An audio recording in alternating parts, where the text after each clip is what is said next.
गौरी सुताय गणनाथ नमो नमस्ते श्री गणपते नमो नमः। ओम श्री गणपते नमो नमः। हनुमान जी महाराज की जय। मनोजवम मारुततुल्य वेगम जितेन्द्रियं बुद्धिमतां वरिष्ठं वातात्मजं वानरयुक्तं मुख्यं श्री रामदूतं शरणं प्रपद्ये। श्री हनुमान जी महाराज की जय। श्री रामचंद्र भगवान की जय। श्री गायत्री माता की जय। ओम श्री सोमनाथ महादेव की जय। श्री भूतनाथ महादेव की जय। श्री सिद्धेश्वर महादेव की जय। श्री कृष्ण कन्हैया लाल की जय। बालकृष्ण लाल की जय। द्वारिकाधीश की जय। डोंगरे जी महाराज की जय। श्री सुखदेव जी महाराज की जय। श्री व्यास नारायण भगवान की जय। श्री भागवत भगवान जी महाराज की जय। ओम नमो भगवते वासुदेवाय। श्री भारत माता की जय। वंदे वेद मातरम वंदे वेद मातरम। कौरवों और पांडवों युद्ध पूरु थयुं।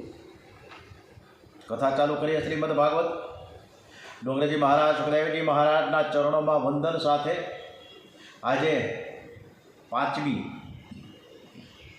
फेब्रुआरी है, महावद चौथ और गुरुवारनो दिवस। आजनी कथा अपने श्री कृष्ण परमात्मा ने सरस रीते संभळावीए एवा भाव साथे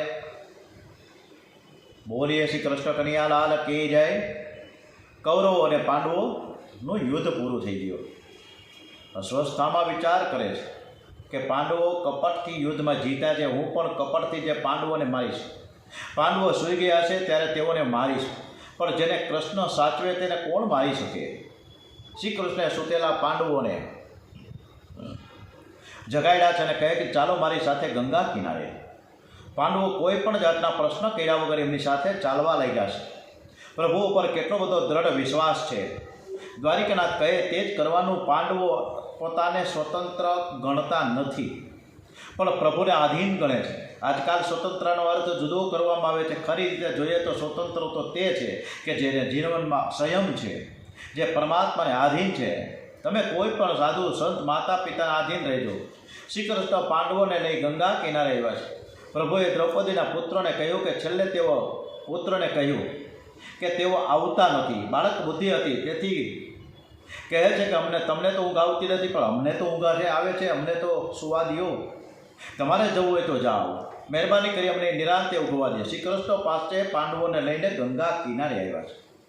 हवे रात्रिना समये अस्वस्थामां आवी द्रौपदीना पाचे सुतेला पुत्रोने पांडवोने सतेला पांडव पुत्रोने मारी नाख्या। दुखमां डहापण आवे छे। प्रभु पासे जई एकाद दुख तो मांगजो, जेथी अकल ठेकाणे रहे। जे सर्व प्रकारे सुखी थयो छे ते दीन थईने नमतो नथी। आज श्रीकृष्ण निष्ठुर थया छे। एवं द्रौपदीना चौधार आंसू सामे जोता नथी। आज द्रौपदीने रड़ते जोई द्वारिकानाथने दया नथी आवती। पहला द्रौपदी ज्यारे पण रड़ाय के तरत द्वारिकानाथना आंसू लूछवा दौड़ी आवे छे। आ जीव सर्व प्रकारे सुखी थाय ते योग्य नथी। मनुष्यना जीवन में एकाद सुख तो होवुं ज जोईए, जेथी दुखमां तेने खातरी थई जाय के भगवान विना मारुं कोई नथी। श्री कृष्ण विचार कर्यो छे कि पांडवोने पृथ्वी परनुं राज्य मळ्युं छे, संतति ने संपत्ति बने छे, पांडवो बधी रीते सुखी छे। आ प्रभुने गम्युं नहीं। कदाच सुखमां पांडवोने अभिमान आवी जाय तो अभिमानथी तेनुं पतन थशे। आवा शुभ आशयथी प्रभुए पांडवोने दुख आप्युं छे। शानभान ठेकाणे लाववा क्यारेक प्रभुने निष्ठर बनवुं पड्युं छे। प्रभुमां श्रद्धा होय तेने समजाय छे कि दुखना दिवसोमां प्रभु गुप्त रीते सहाय करता होय छे। अश्वस्थामा अने अर्जुन वच्चे युद्ध थयुं। अर्जुने अश्वस्थामाने मारवानी प्रतिज्ञा करेली, पण मारवानी हिम्मत थती नथी। कारण के अश्वस्थामा छे ए गुरुपुत्र छे। गुरुपुत्र ए गुरुनुं स्वरूप गणाय छे। ते केवी रीते मारी शकाय? आथी अश्वस्थामाने हरावीने अर्जुन तेने बंदी बनावी लई આવ્યા છે द्रौपदीनी पासे। द्रौपदी आंगणामां बेठा बेठा पुत्र शोकथी रड़े छे। तेणे अश्वस्थामाने बंदी अवस्थामां जोयो अने द्रौपदी ऊभा थई दौड़ता આવ્યા अने अश्वस्थामाने छोड़ाव्यो। ये अश्वस्थामाने वंदन करे छे अने कहे छे कि मारा आंगणे ब्राह्मणनुं अपमान न करो। आ कोई सामान्य दुश्मन नथी, पोताना 5 बाळकोने मारनारी वेरी छे, छतां द्रौपदी तेने वंदन करे छे। भागवतनी कथा साંભળ્યા પછી તમારા જીવનને સુધારજો। તમારો વેરી તમારા આંગણે આવે તો તેને જય શ્રી કૃષ્ણ કહેજો।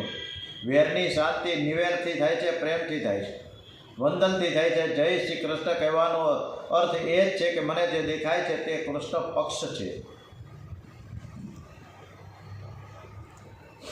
અસ્વસ્થામાં વિચાર કરે છે। ખરેખર દ્રૌપદી વંદનીય છે। દ્રૌપદી, લોકો તારા વખાણ કરે છે તે ખરેખર સાચા અર્થમાં જ કરે છે. તારા જેટલા વખાણ કરું તેટલા ઓછા છે, કારણ કે તે વેરનો બદલો પ્રેમથી આપ્યો છે. દ્રૌપદીના ગુણથી વ્યાસજી પણ તન્મય બન્યા છે. દ્રૌપદીને વામનસ્ય ભાવા કહીને સન્માની છે. દ્રૌપદી કહે છે કે એને છોડી દો અને એને મારશો નહીં. તે ગુરુપુત્ર છે. જે વિદ્યા દ્રોણાચાર્ય પોતાના પુત્રને ન શીખવી તે વિદ્યા તમને શીખવી છે. બ્રાહ્મણ પરમાત્માનું સ્વરૂપ છે, તેને વંદન કરાય, મરાય નહીં. દ્રૌપદી દયાનું સ્વરૂપ છે. દ્રૌપદી સાથે જીવ ન પરણે ત્યાં સુધી કૃષ્ણ તેના સારથી બનતા નથી. અર્જુન અને કૃષ્ણ આ બંનેની જોડી શરીર રથમાં બેઠી છે. ઇન્દ્રિયો રૂપી ઘોડાઓની રથ પ્રભુને સોંપશો તો કલ્યાણ થશે. ઇન્દ્રિયોના સ્વામી શ્રી કૃષ્ણ છે અને યુધિષ્ઠિર ધર્મ છે. જે ધર્મને મોટો માને છે તે પરમાત્મા એના સારથી બને છે. આજે તો લોકો ધર્મને નહીં પણ ધનને મુખ્ય ગણે છે. ધર્મની મર્યાદામાં રહીને મેળવવું જોઈએ. પૈસા માટે ધર્મનો ત્યાગ કરવો ન જોઈએ, પણ ધર્મ માટે પૈસાનો ત્યાગ કરવો એ ઈશ્વરને પ્રિય છે. જીવનમાં જે કાંઈ પણ કરો તે ધર્મને પૂછીને કરજો. દ્રૌપદી અશ્વસ્થામાને બચાવ્યો છે. અર્જુનને કહે કે આને મારવાથી મારા 5 પુત્રમાંથી એક પણ જીવતો રહેવાનો થવાનો નથી, પરંતુ અશ્વસ્થામાને મારવાથી વધુ એક માતા પુત્ર વિહોણી જરૂર બનશે. અશ્વસ્થામાને મારવાથી ગૌતમી નથી દુઃખ થશે. મારા તો પતિ છે, જ્યારે એની મા ગૌતમી તો વિધવા છે. એ માત્ર પુત્રના સહારે જ જીવે છે. પુત્ર મારશે તો ગૌતમીના જીવનમાં કોઈ આધાર રહેશે નહીં. એનું હૃદય, એનું રુદન છે ને મારાથી જોવાશે નહીં. કોઈના આશીર્વાદ ન લ્યો તો કાંઈ નહીં, પરંતુ કોઈના નિશાસા તો લેશો જ નહીં. કોઈ નિશાસા નાખે તેવું કૃત્ય કરશો નહીં. જગતમાં બીજાને રડાવશો નહીં, પણ જાતે જ રડજો. રડવાથી પાપ બળે છે. ભીમ અર્જુનને કહે છે કે આ બાળ હત્યારા પર શેની દયા કરાય? તારી પ્રતિજ્ઞાનું શું થશે? અર્જુન 2 ઘડી મૂંઝવણમાં મુકાઈ ગયો. શ્રી કૃષ્ણ કહે કે દ્રૌપદી કહે છે તે બરાબર છે, એના દિલમાં દયા છે. ભીમે કહ્યું કે મનુસ્મૃતિમાં કહેવામાં આવ્યું છે કે આતતાઈને મારવામાં કોઈ પાપ નથી. શ્રી કૃષ્ણ કહે છે કે બ્રાહ્મણનું અપમાન કરો એનું અપમાન મરણ તુલ્ય છે. અશ્વસ્થામાને મારવાની જરૂર નથી, પણ તેનું અપમાન કરીને છોડી મૂકો. શ્રી કૃષ્ણના વચન અનુસાર અર્જુને તલવાર વડે અશ્વસ્થામાના મસ્તકમાં રહેલો મણી કાઢી નાખ્યો. અશ્વસ્થામા તેજહીન બની ગયો. અશ્વસ્થામાને આ અપમાન મરણથી પણ વધારે લાગ્યું. આ અશ્વસ્થામા તેજહીન બની ગયો. અસ્વસ્થતામાને અપમાન મરણથી પણ ખૂબ જ કઠિન લાગ્યું છે. વિચાર કર્યું, આના કરતાં તો મને મારી નાખ્યો તો સારું હતું, તો વધારે મારે યોગ્ય થાય. વિચાર કરે કે હું આનો બદલો જરૂર લઈશ. ઉત્તરાના પેટમાં ગર્ભ છે, પાંડવોના અધિકારી છે, તે ગર્ભનો નાશ હું કરી પાંડવોના વંશનો નાશ કરીશ. આ વિચારી અસ્વસ્થતામાએ ગર્ભનાશ માટે બ્રહ્માસ્ત્ર ફેંક્યું. ઉત્તરા આકુળ વ્યાકુળ થયા છે. એમને ખબર હતી કે વિપત્તિમાં સાસુજી શ્રી કૃષ્ણને યાદ કરે છે અને શ્રી કૃષ્ણ એને મદદ પણ કરે છે. બ્રહ્માસ્ત્ર ઉત્તરાના શરીરને બાળવા લાગ્યું. ઉત્તરા દોડતા દોડતા શ્રી કૃષ્ણ પાસે આવી મદદ માગે છે. દુનિયામાં કોઈ માનવના જીવનનો આધાર ન લ્યો, ઈશ્વરનું સ્મરણ કરો. દ્રૌપદીએ વહુને આ શિખામણ આપી હતી. દ્રૌપદીનું જીવન ભક્તિમય હતું. દુઃખ હંમેશા રહેતું નથી. દુઃખ પાપ બાળવા માટે. દુઃખમાં જ માનવને સ્વરૂપનું ભાન થાય છે. દ્રૌપદીના ભક્તિમય જીવનની અસર ઉત્તરા ઉપર પણ થઈ હતી. વડીલોનું અનુકરણ બાળકો કરે છે. બાળકોને સારા સંસ્કાર મળે તે માટે ભક્તિ કરો. સાસુ જો સેવા કરતા હશે તો કોઈ દિવસ વહુને પણ સેવા કરવાની ઈચ્છા થશે. બાપ જો વહેલો ઉઠતો હોય તો છોકરાઓને કોઈ દિવસ વહેલા ઉઠવાની ઈચ્છા થશે. બાળક અનુકરણ જલ્દીથી કરે છે. એના દેખતા પાપ કરો નહીં. દ્રૌપદીની શિખામણ તે ઉત્તરા દુઃખમાં પાંડવોને પાસે નહીં પણ દ્વારિકાધીશ પાસે ગયા છે. પ્રભુ સમજી ગયા કે તેમણે લીલા કરી તેમણે ઉત્તરાના ગર્ભમાં પ્રવેશ કર્યો છે. શ્રી કૃષ્ણ ઉત્તરાના ગર્ભમાં રહેલ પરીક્ષિતનું સુદર્શન ચક્રથી રક્ષણ કરે છે. દરેક જીવ માત્રનું રક્ષણ શ્રી કૃષ્ણના ઉત્તરાના માતાજીના ગર્ભમાં ઈશ્વર કરે છે. બહાર આવ્યા બાદ પણ ઈશ્વર તેનું રક્ષણ કરે છે. ગર્ભમાં તો જીવાત્મા હાથ જોડીને પરમાત્માને સતત નમન કરતો રહે છે, પણ બહાર આવ્યા બાદ તે 2 હાથ છૂટા થતાં તેનું નમન છૂટી જાય છે. તે પરમાત્માને ભૂલી જાય છે. શ્રી કૃષ્ણે સુદર્શન ચક્રથી બ્રહ્માસ્ત્રનું છેદન કરી પરીક્ષિતનું રક્ષણ કર્યું અને ત્યારબાદ તેઓ દ્વારિકા જવા રવાના થયા. જગતનો દરેક વ્યવહાર ભક્તિ રૂપ થાય તે પુષ્ટિ માર્ગની એક ભક્તિ જ છે. શ્રી કૃષ્ણ ભગવાન હસ્તિનાપુરથી દ્વારિકા જવા નીકળ્યા અને રસ્તામાં કુંતાજી મળ્યા. ખૂબ જ આકુળ વ્યાકુળ હતા. એટલે શ્રી કૃષ્ણ ભગવાન ફૈબાને કહે છે કે તમે આ શું કરો છો? પગે લાગ્યા ફૈબા, હું તો તમારા ભાઈનો દીકરો છું, તમે પ્રણામ કરો તો એનો શોભે. કુંતાજી કહે કે કૃષ્ણ, આ દિન સુધી હું મારા ભાઈનો દીકરો ગણતી હતી, પણ આજે મને સમજાઈ ગયું છે કે આપ ઈશ્વર છો. સ્તુતિ કરો છો. નમઃ પંકજ નાભાય, નમઃ પંકજ માલિની, નમઃ પંકજ નેત્રાય, નમસ્તે પંકજા ધ્યેય.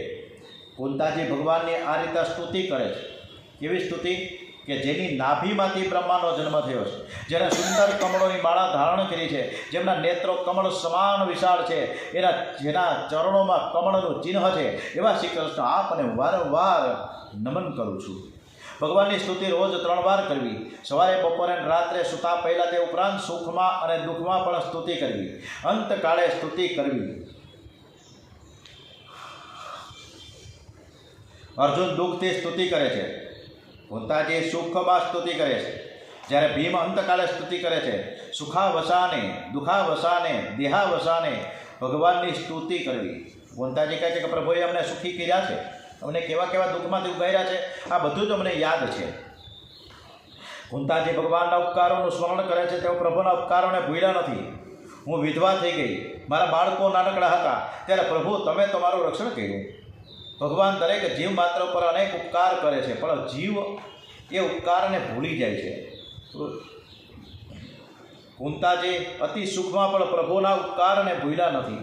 જ્યારે મનુષ્ય અતિ સુખમાં દુઃખના દિવસો ભૂલી જાય છે, આપણે બીમારીથી બચીએ ત્યારે અમુક દેવાથી સારું થતું નથી. અમુક ડૉક્ટરે બચાવ્યો એમ માનીએ છીએ, પણ પ્રભુએ સારું કર્યું એમ કહેતા નથી. વિચારો, ડૉક્ટરની દવા, ઇન્જેક્શનમાં બચાવવાની શક્તિ કોની છે? આમાં ભગવાનની એક શક્તિ સમાયેલી હોય છે. જો ડૉક્ટર જ બધાને બચાવતો હોય તો ડૉક્ટરને ઘેર કોઈ દિવસ છેલ્લો વરઘોડો નીકળે? આપણે જોઈએ છીએ કે ડૉક્ટરનો બાપ તથા ડૉક્ટરનો દીકરો પણ મરણને શરણ થઈ જાય છે. બચાવવાની શક્તિ તો ઈશ્વરમાં જ છે, માટે તેનો ઉપકાર માનો. જળ વિના નદી શોભતી નથી, પ્રાણ વગર શરીર શોભતું નથી, ચાંદલા વગર સૌભાગ્યવતી સ્ત્રી શોભતી નથી. તેમ હે કૃષ્ણ, આપ વિના પાંડવો શોભે નહીં. હે કૃષ્ણ, આપને લીધે જ અમે સુખી છીએ. આપે એટલા સાગરમાંથી આપણે ઉગાડ્યા હતા. ભીમને ઝેરના લાડુ ખવડાવ્યા ત્યારે આપે જ એને બધાએ બચાવ્યો હતો.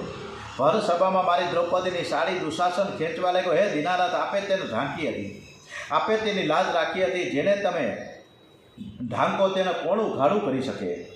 ગોપીઓ પણ ગોપી ગીતમાં ભગવાનના ઉપકારોનું વારંવાર સ્મરણ કર્યા કરે. એ કહે છે કે યમુનાજીના વિષયમાં વિસ્મય જળથી થનાર મૃત્યુથી, અજગરના રૂપકાંડે ખાઈ જનાર અંધાસુરથી, ઇન્દ્રની વર્ષા, આંધી, વીજળી, દાવાનળથી આપે અમારું રક્ષણ કર્યું છે. હે નાથ, હું તમારી છું, મારા ઉપર તમારા અનંત ઉપકાર છે. કુંતાજી કહે, હે દ્વારિકાધીશ, આપના ઉપકારને નો બદલો હું સી રીતે વાળી શકું? હું તો આપના ચરણમાં વારંવાર વંદન કરું છું. તમને તો અનેક સ્વરૂપો લેતા આવે છે, હું તો આપના ચરણોમાં વારંવાર વંદન કરું છું. એક સ્વરૂપ દ્વારિકામાં તમે મોકલજો, તમે મારા ઘરમાં રહેજો, તમે મારી આંખથી દૂર થશો નહીં, તમારો વિયોગ મારાથી સહન થશે નહીં. કુંતાજીને દાસ્ય મિશ્ર વાસ્તલ્ય ભાવ હતો. કુંતાજી કહે કે તમે દ્વારિકા ન જાઓ, એવું કહેવાનો મને કોઈ અધિકારી નથી. કુંતાજીએ શ્રી કૃષ્ણ પાસે દીન બનીને જે માંગ્યું છે તેવું કોઈ માંગ્યું નથી. વિષદ સંતુ ન સસ્વ તત્ર જગદગુરુ ભવતો દર્શનમ યસ્તાત પુનર્ભવ દર્શનમ. હે જગતના ગુરુ, અમારા જીવનમાં ડગલે ને પગલે સદા વિપત્તિઓ આવતી જ રહે. વિપત્તિમાં જ આપના દર્શન થયા કરે. આપના દર્શન માત્રથી જન્મ મૃત્યુના સંકજામાં ધ્યાન આવતું નથી. આપના દર્શન માત્રથી જન્મ મૃત્યુના સંકજામાં આવવું પડતું નથી.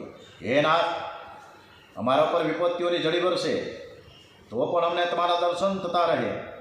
હે નાથ, તમે તો ભક્તજનોના રક્ષણહાર છો, એમની ઈચ્છા પૂરી કરો. ભક્તોની સહાયતા કરવા જરૂર પડે તો તમે મનુષ્ય રૂપે પૃથ્વી ઉપર અવતરણ કરો.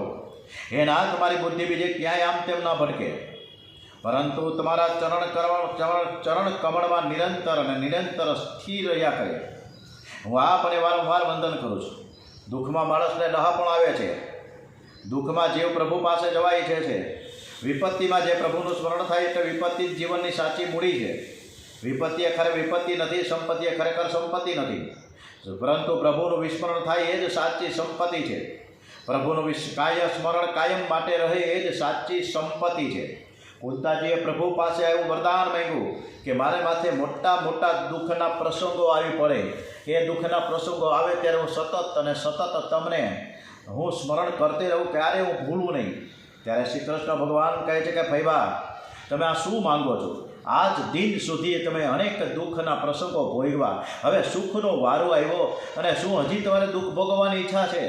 કુંતાજી દિન બન્યા છે કે હે નાથ, દુઃખ તો મારો ગુરુ છે, દુઃખમાં મનુષ્યને ડહાણ પણ આવે છે, દુઃખમાં જે નારાયણનું સ્મરણ થાય છે, તેથી દુઃખને જ હું સાચી સંપત્તિ માનું છું. સુખ કે માથે સીલ પડો, હરિ હૃદય से जपाय, बलिहारी वो दुख की जो पल पल नाम जपाय, जो पल पल नाम जपाय. હે નાથ, મારા માથે વિપત્તિઓ આવે કે જેથી તમારા ચરણનો આશ્રય કરવાની ભાવના જાગે. દુનિયાના દરેક મહાન પુરુષોને પહેલાં દુઃખ આવ્યું છે અને પછી સુખ આવ્યું છે. આમ કુંતાજીએ ખૂબ સરસ મજાની આ સ્તુતિ કરી છે અને કૃષ્ણ ભગવાન પાસે વિપત્તિ જ માંગી છે. હવે ભીષ્મ પિતામહની સ્તુતિ તરફ આગળ વધીએ. ભીષ્મ પિતામહ મૃત્યુ શૈયા ઉપર પડ્યા છે. એમનું મરણ સુધારવા માટે ભગવાન પાછા આવ્યા છે. મહાત્માઓનું મરણ છે મંગલમય હોય છે. સંતોનો જન્મ આપણા જેવો જ હોય છે, તેથી તેમને જન્મતિથિ ઉજવાતી નથી, પરંતુ સંતોનું મરણ પુણ્યમય હોય છે, મંગલમય હોય છે, તેથી તેઓની મરણ તિથિ ઉજવાય છે, ભંડારા થાય છે. ભીષ્મ પિતામહનું મરણ જોવા માટે મોટા મોટા ઋષિઓ ત્યાં આવ્યા છે. પર્વતો, નારદો, ધાર્મ્યો, ભગવાન બાદરાયણ, બૃહદસ્વો, ભરદ્વાજ, સશિષ્યો, રેણુકાસ્ત, વ્યાસજી, નારદજી, પરશુરામ ભગવાન પધાર્યા. આ મહાપુરુષ પ્રભુના ધામમાં કેવી રીતે જાય છે તે જોવા માટે સૌ આવ્યા છે. ભીષ્મ પિતા જેવા સમર્થ છે કે તેમણે કાળને પણ પાછો ધકેલા હતા. એ યુદ્ધ કરતાં કરતાં પડ્યા ત્યારે કાળ તેને લેવા આવ્યો, પણ કાળને કહ્યું તું ચાલ્યો જા, મારે અત્યારે આવવું નથી, હું તારા આધીન નથી, પણ હું તો પરમાત્માના આધીન છું. ભગવાન દ્વારિકાધીશ મને લેવા આવશે. જેણે કામ ઉપર વિજય મેળવ્યો છે તે કાળ ઉપર પણ વિજય મેળવી શકે છે. ભીષ્મ પિતામહ બાલ બ્રહ્મચારી છે, તેઓ કાળને પણ પાછો કાઢે. ગંગા કિનારે અનેક સંતો આવ્યા છે, પણ પ્રભુ હજી પધાર્યા નથી. ભીષ્મ પિતામહ શ્રી કૃષ્ણ દર્શન માટે તલસે છે. એમને દ્વારિકાનાથના દર્શન કરતાં કરતાં પ્રાણ છોડ્યા છે. ભીષ્મ પિતામહના પ્રેમ જે એટલો બધો વધી ગયો કે પરમાત્માને આકર્ષણ થયું છે. પ્રભુ દ્વારિકા જવાનું બંધ રાખીને હસ્તિનાપુર રોકાયા છે. પ્રભુએ ધર્મરાજાનો ઉપદેશ કર્યો એટલે પાંડવો પણ ભીષ્મ પિતામહ પાસે આવ્યા છે. ભીષ્મ કાળને પણ આધીન થયા છે, પણ શ્રી કૃષ્ણને આધીન, પણ શ્રી કૃષ્ણ તો આધીન જ છે, વિશ્વ પાસે એ આધીન છે. ઉત્તરાયણમાં મળવાનું નક્કી જ કર્યું છે. ભીષ્મ વિચાર કરે કે શ્રી કૃષ્ણ મને વચન આપ્યું છે, અંતકાળે હું જરૂર આવીશ, પણ હજુ કેમ તે દેખાતા નથી. તેઓ દ્વારિકાનાથનું ધ્યાન કરે છે, મારા નારાયણ આવે અને તેમના દર્શન કરતાં કરતાં હું મારા પ્રાણ છોડું.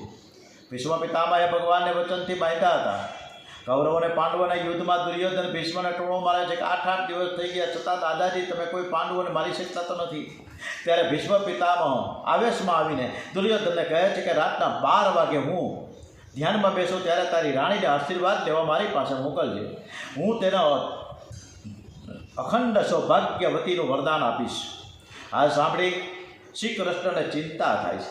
એવો દુર્યોધનની રાણી ભાનુમતીને મળ્યા. એણે કહ્યું કે દાદાજી, ઘરના જે માણસ છે, આજે જ જવાની શું ઉતાવળ છે? આવતીકાલે દર્શન કરવા જાજે. દાદાજી તો રોજ ધ્યાનમાં જ બેસે છે. ભાનુમતી શ્રી કૃષ્ણની વાત માની ગયા અને તેઓ મર્યા અને તેઓ ત્યાં ગયા નહીં. એ જ વખતે શ્રી કૃષ્ણે દ્રૌપદીને જગાડી અને ભીષ્મ પિતા પાસે મોકલી દીધી. ભીષ્મ એટલે ભયાનક, ભયંકર. માણસનું મન એ સૌથી ભયંકર છે. મનરૂપી ભીષ્મ પિતામહે અર્જુન સ્વરૂપ જીવને અનેક પ્રકારના સંકલ્પ વિકલ્પ રૂપ બાણો મારીને જીવન સંગ્રામમાં રગદોડી નાખ્યા. ત્યારે ભગવાનને તેની પાસે જવાની ફરજ પડી છે. શ્રી કૃષ્ણ દ્રૌપદીની સેવા કરવા માટે આવ્યા છે. શ્રી કૃષ્ણ બહાર ઊભા છે, દ્રૌપદી અંદર જાય છે. દ્રૌપદી ભીષ્મને પ્રણામ કરે છે. ભીષ્મ તેને દુર્યોધનની પત્ની ભાનુમતી સમજીને અખંડ સૌભાગ્યવતી ભવના આશીર્વાદ આપે છે. દ્રૌપદી કહે છે કે આપનો આશીર્વાદ સત્ય થાવ. ભીષ્મ આંખ ખોલીને જોયે તો સામે પાંડવ પત્ની દ્રૌપદી 2 હાથ જોડીને ઊભી છે. ભીષ્મ કહે કે તને મારા આશીર્વાદ જરૂર ફળશે. મેં તને આશીર્વાદ સાચા હૃદયથી આપ્યા છે. મેં પાંડવોને મારવાની પ્રતિજ્ઞા આવેશમાં લીધી છે. સાચા હૃદયથી લીધી નથી. વળી પાંડવોને મારીશ અથવા તો હું મરીશ એટલે પ્રતિજ્ઞા ભંગ થયો નહીં ગણાય. પરંતુ તું મને પહેલાં એ તો જણાવ કે તું અહીં એકલી કેવી રીતે આવી ગઈ? જરૂર તને લાવનાર દ્વારિકાધીશ જ હશે. ભીષ્મ સમજી ગયા કે આ કામ છે એ શ્રી કૃષ્ણનું જ હોવું જોઈએ. એઓ દોડતા દોડતા બહાર આવ્યા. તેઓ શ્રી કૃષ્ણના વંદન કરે છે અને કહે છે કે આજે તો હું તમારું ધ્યાન ધરું છું, પણ અંતકાળે તમારું ધ્યાન રહેશે કે નહીં એ સમય મારી લાજ રાખવા માટે તમે જરૂર આવજો. મારું મરણ તમે સુધારજો. અને એ વખતે શ્રી કૃષ્ણ વચન આપે છે કે હું જરૂર આવીશ. જેમને આપેલું વચન સત્ય કરવા માટે દ્વારિકાનાથ પધાર્યા છે. પ્રભુને રોજ પ્રાર્થના કરજો કે આપે મારા મરણ સમયે જરૂર આવજો, કારણ કે અંતકાળમાં દુઃખથી દેહનું અનુસંધાન થાય છે અને તેથી ઈશ્વરનું સ્મરણ કરવું મુશ્કેલ બને છે. ભીષ્મ પિતામહ શ્રી કૃષ્ણની સ્તુતિ કરે છે. ભજમન નારાયણ નારાયણ નારાયણ, ભજમન નારાયણ નારાયણ નારાયણ, શ્રીમન નારાયણ નારાયણ નારાયણ, શ્રીમન નારાયણ નારાયણ નારાયણ. ઓમ શ્રી કૃષ્ણ કનૈયાલાલ કી જય. આવતીકાલે ધર્મરાજા અનેક જાતના પ્રશ્નો ભીષ્મ પિતામહને પૂછશે અને એનો શું ઉત્તર આપે છે બહુ અદ્ભુત, ઘણું બધું સરસ મજાની આવતીકાલની કથા છે. બધા જ આવતીકાલે સવારે 8:15 વાગ્યાથી 9:15 વાગ્યા સુધી સરસ રીતે જોડાજો એવા ભાવ શ્રદ્ધા સુમન સાથે. ઓમ શ્રી કૃષ્ણ કનૈયાલાલ કી જય. શ્રી બાલકૃષ્ણલાલ કી જય. ડોંગરેજી મહારાજ કી જય. શ્રી સુદેવજી મહારાજ કી જય. ગમ ગણપતે નમો નમઃ. હનુમાનજી મહારાજ કી જય. શ્રી ભાગવત શ્રી ગાયત્રી માત કી જય. શ્રી સોમનાથ મહાદેવ કી જય. ભારત માતા કી જય. વંદે વેદ માતરમ. ઓમ નમો ભગવતે વાસુદેવાય. શ્રી ભાગવત ભગવાનજી મહારાજ કી જય. ઓમ નમઃ પાર્વતી પતે. હર હર હર હર મહાદેવ હર.